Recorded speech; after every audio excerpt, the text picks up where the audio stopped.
My name is Judy Shabik, and I am with the Special Medical Response Team, otherwise known as SMART. I am a certified nurse practitioner on the team, which is a volunteer medical rescue team. Mental health affects not only trainers, instructors, rescuers, and miners, it really affects everybody. The point I try and help my rescue team understand is that while a disaster leaves many people a victim, we can go from a victim to a survivor to a thriver. That's possible, and we have to believe that in our heart, that that's a normative function that can be achieved. We hear a lot in today's TV world about disasters in PTSD. And PTSD is post-traumatic stress disorder, which is a set of behaviors and a way of thinking and feeling after you've experienced a traumatic event. One thing we don't hear so much about in any kind of disaster is PTSG, post-traumatic growth from stress. The human body is capable of something called resiliency. It's a normal human adaptive function because life does have life-changing events for everyone involved. Even though you experience devastating, heart-wrenching losses or events in your life, that you can actually return to a fulfilling life.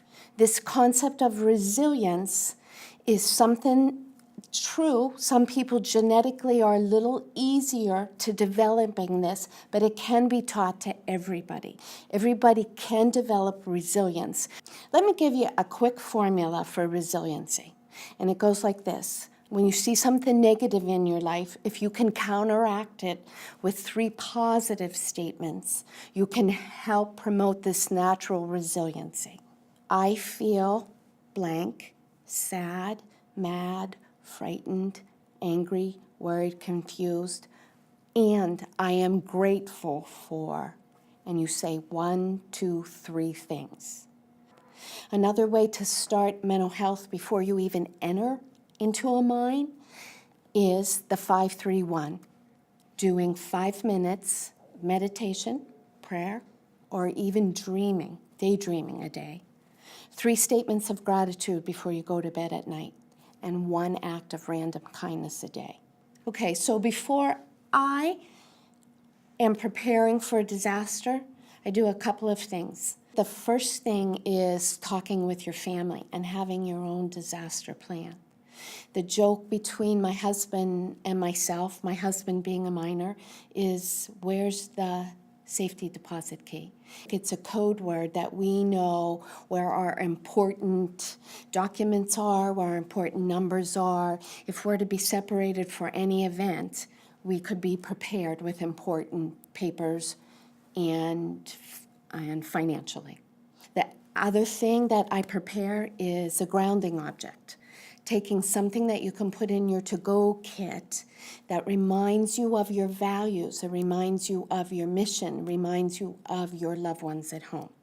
You have to have a disaster yardstick. You don't measure yourself by normal ideal conditions because this isn't a normal ideal condition and you have variables you don't know. So you need to talk to yourself in a certain way. This is the way I would like this event to happen. I am going to stay flexible. I am going to accept what's there. And I am going to accept that I might have a limited impact. I'm keeping my expectations realistic. Before I go anywhere, I take my training seriously. One of the things that I found for my own self is even with the apparatus on, I couldn't even swing my body in correctly to get to my medical supplies, something very simple. So the more I take my training seriously, I'm making muscle memory. You can do that too, so that in an emergency, you actually are able to perform without thinking. I tell people while you're there, you have to manage your workload, balance your lifestyle, and reduce your stress. On the disaster responses I've spent a lot of time waiting. In fact, I did a lot of hurry up and wait. And you have to be prepared for that so that you give yourself permission to have some downtime and you realize that you're going to be up and down and up and down. So you're going to manage your workload. What I do is balance my lifestyle. You have to stay hydrated during an emergency. 90 minutes of sweat is enough to shrink your brain away from its skull. That's equivalent in science to about 1.5 years of aging. The other thing is nutrition. Your brain makes decisions and your problem solving underground. You have to have calories for it to have the fuel to make the decision. Your body uses 20 to 25% of your heart rate, your oxygen supply, and your calories of the day for normal living. Put yourself in a stressful condition and it's going to up that. You have to provide the fuel for that. The other thing I want to mention is watch your biologic stresses. Our body all has stressors also that come from our physical body. That means anything that increases your heart rate is going to increase the demands for your body and also for your brain. On a rescue, and especially during your downtime, it's hard for me, it's hard for everybody to try and decrease biological stressors. That means things that you do physically, such as smoking too much. When I've been on deployments, it's almost a badge of honor for people to say, I've been up for 24 hours or I haven't slept for 2 days during this rescue. Their brain is acting almost as if it's under the influence of alcohol. 24-hour sleep deprivation is equivalent to a blood alcohol concentration of 0.1, which is intoxication. Sleep is important for all of us, and I have found that that's one of the things that people cut out first on a deployment. When we show up somewhere, we have a lot of medical equipment, true, but we don't have a lot of stress reduction equipment, they'll say to me. But I say, yes, you do. Your body is your stress reduction kit. Our bodies listen to our brains, but you have to realize that your brain listens to your body. You need to talk in a calm voice. Don't scream, don't fight, don't argue. Because if your brain hears you being calm, it picks up that signal that you're calm. Here's a breathing technique I show my team. Deep breath. Smile so that your eyes crinkle and blow it out. The act of smiling takes in more oxygen than if you don't do that. What you were doing is you were putting oxygen to the hippocampus. The hippocampus is the part of your brain that controls your memory, your new learning, and mostly your retrieval of your memories, which is something you need underground to retrieve your training. So the hippocampus, this place in the brain, needs a lot of oxygen. It uses the most oxygen in your brain. It is something that I like to think of as the canary in the mine shaft. So deep breathing is an important part of decreasing your stress. What I do on the way home is I think of transitions. I have to identify what was lost. I have to realize that things will change, and I have to let that change occur. So while you were on your way to the disaster, you were thinking of keeping expectations realistic. Now on the way home, you're kind of changing your gears. What you need to do is rewrite the story in your head so that it helps you go to PTSD, post-traumatic stress growth, and not towards post-traumatic stress disorder, which is having emotional, prolonged distress over the event.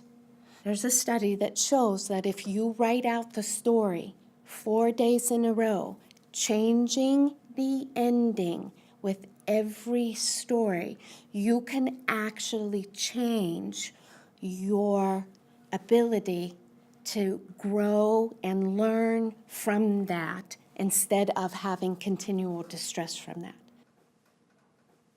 One thing that was a surprise to me when I was helping my team is that our brain forgets chemically as well as it remembers chemically.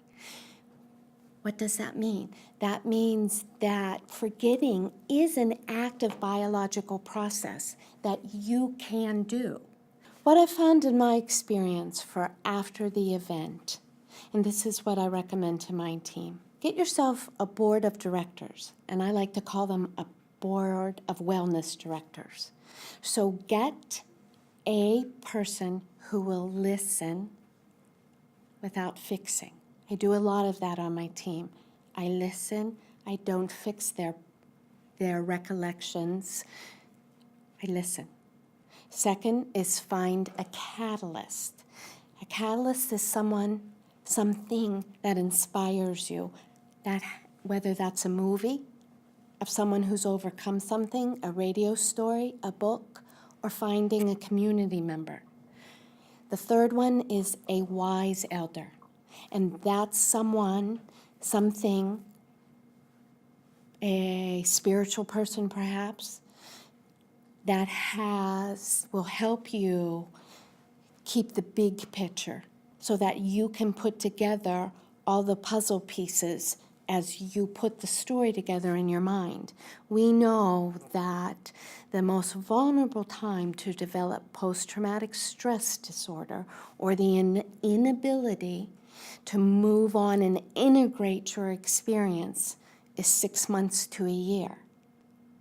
So it's not like all of us go home and that's the end of the response. All of us go home and the response still continues.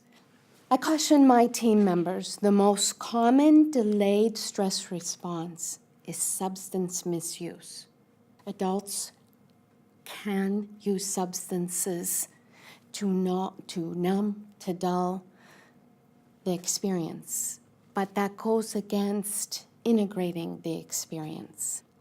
But help is out there in your local mental health care, your primary care physician, even your spiritual advisors, for symptoms that distress you, your family members, your work performance, or your ability to enjoy life. And that's when it's time for rescuers to seek professional help. Please remember, which I say to my team at the end of every deployment, emotional distress is not psychopathology. That doesn't mean that having mental health concerns means that you are mentally ill. Having mental health, behavioral health symptoms does not mean that anyone is mentally ill. It means that it's a normal response to an abnormal situation. I tell my team members that at the end of 2 weeks, if the symptoms are very distressing, then like any symptom, like even a physical symptom, would need to be checked out. That could be through your PCP. That could be through the local mental health center. That could be through your spiritual person. We start as victims, we go to a survivor, and our goal is to be a thriver, to integrate this experience into our life with our own natural resiliency.